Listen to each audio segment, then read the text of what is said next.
જય માતાજી, હર મહાદેવ મિત્રો. મારા જીવનના એક નવા પડાવની શરૂઆત કરી રહી છું ત્યારે જેટલા પણ લોકોએ મને શુભેચ્છાઓ આપી, મને પ્રેમ અને આશીર્વાદ આપ્યો હોય દરેકનો હું દિલથી આભાર માનું છું.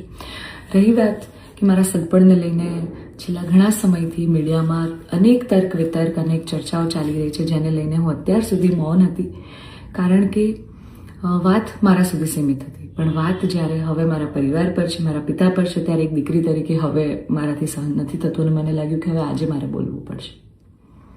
એક બ્રહ્મકન્યા હોવાનું, એક બ્રહ્મ દીકરી હોવાનું મને એટલું ગૌરવ છે કે જેને હું કદાચ શબ્દોમાં નહીં વર્ણવી શકું.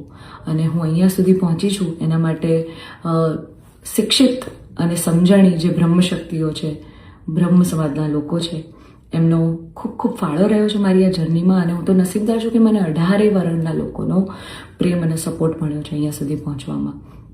મારો પરિવાર તો છે જ, મારી ઢાલની જેમ મારા પિતા છે મને સપોર્ટ કરવામાં, પણ આપ સૌનો પણ ખૂબ ફાળો છે.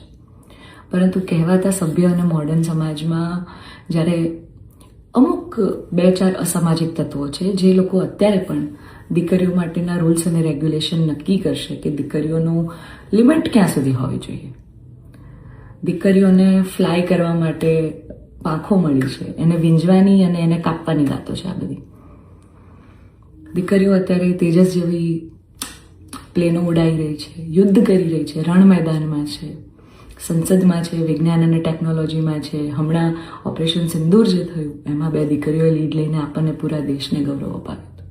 ત્યારે શું 2-4 આવા અસામાજિક તત્વો નક્કી કરશે કે એક દીકરીનો લાઈફ પાર્ટનર ચૂઝ કરવાનો શું એને હક નથી?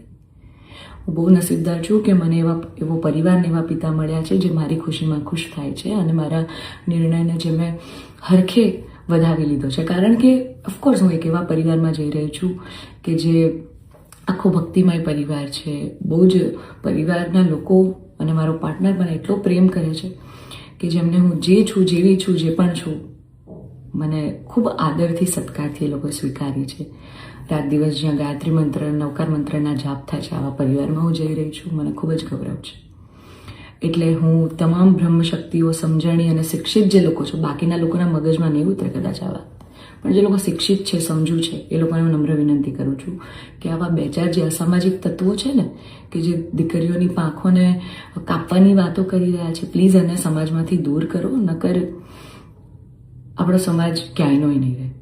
તમે દીકરીઓનું સારું જ કરવા માંગતા હોય ને તો દીકરીઓના શિક્ષણ માટે વાત કરો. નાની નાની દીકરીઓ પર જે બળાત્કાર થઈ રહ્યા છે એના માટે વાત કરો. દીકરીઓની પ્રતિભાને આગળ લાવવાની વાત કરો. ચલો, આ બધી પ્રતિભાને બધું તો મોડર્ન વસ્તુ થઈ ગઈ. હજી જૂના 18મી 17